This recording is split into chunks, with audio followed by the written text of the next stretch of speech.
जय महाकाल दोस्तों, मैं राखी राजपूत, आपकी दोस्त, आपकी शुभचिंतक, आपकी फैमिली मेंबर। और कैसे हैं आप सब। आज कहानी की श्रृंखला में मैं आपको आज फिर कोई एक नई सीख देने वाली कहानी सुनाने जा रही हूँ। दोस्तों, एक बार एक मछली एक छोटी सी गंदी नाली में पड़ी हुई थी।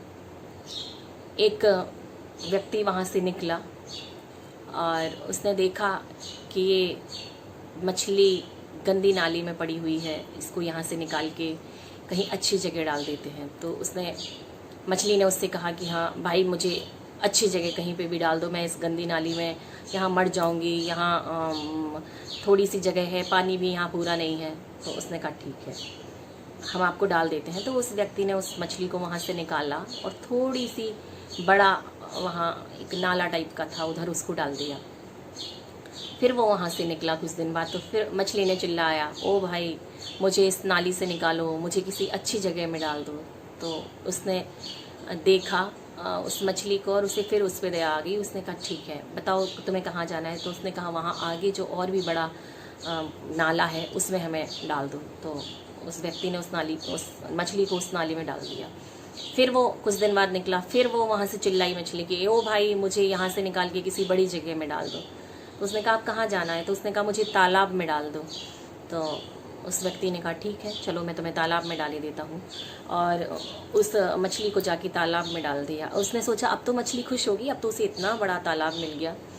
फिर मछली का जी नहीं भरा, फिर वो वहाँ से व्यक्ति निकला। तो मछली ने कहा ओ भाई, मुझे ये तालाब छोटा पड़ रहा है, मुझे किसी नहर में जाके डाल दो।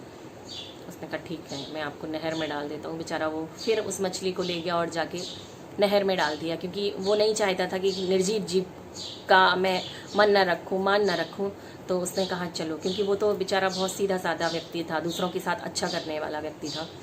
तो उसने जाके उसको नहर में डाल दिया। फिर वो कुछ दिन बाद, अब तो उसने सोचा मछली बहुत खुश होगी। फिर वो घूमते घामते उस मछली के पास पहुंचा और कहा बताओ मछली, अब तो तुम खुश होगी ना, अब तो तुम्हें इतनी बड़ी नहर मिल गई, कैसी हो तुम। तो मछली ने कहा नहीं, मैं खुश नहीं हूँ, मुझे यहाँ का पानी कम पड़ रहा है, मुझे बड़ी नदी में जाके डाल दो कहीं, तब मैं खुले उसमें रह पाऊँगी, तब मुझे अच्छा लगेगा। उस व्यक्ति ने कहा चलो मैं तुम्हें नदी में डाल देता हूँ। फिर वो बेचारा वहाँ से उस मछली को जाके नदी में डाल आया और उसने सोचा अब तो मछली बहुत खुश होगी। फिर वो कुछ दिन बाद उस मछली का हालचाल लेने फिर मछली के पास पहुँचा और उसने कहा और मछली, कैसी हो तुम, अब तो तुम बहुत खुश होगी इस नदी में डल के।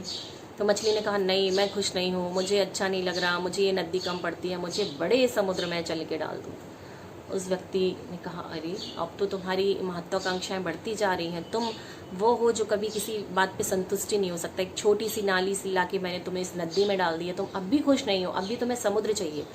उसने कहा चलो, और वो गुस्से में उस मछली को उठा के उसने उसी नाली में डाल दिया जहाँ से उसको वो इतना आगे तक ले गया था।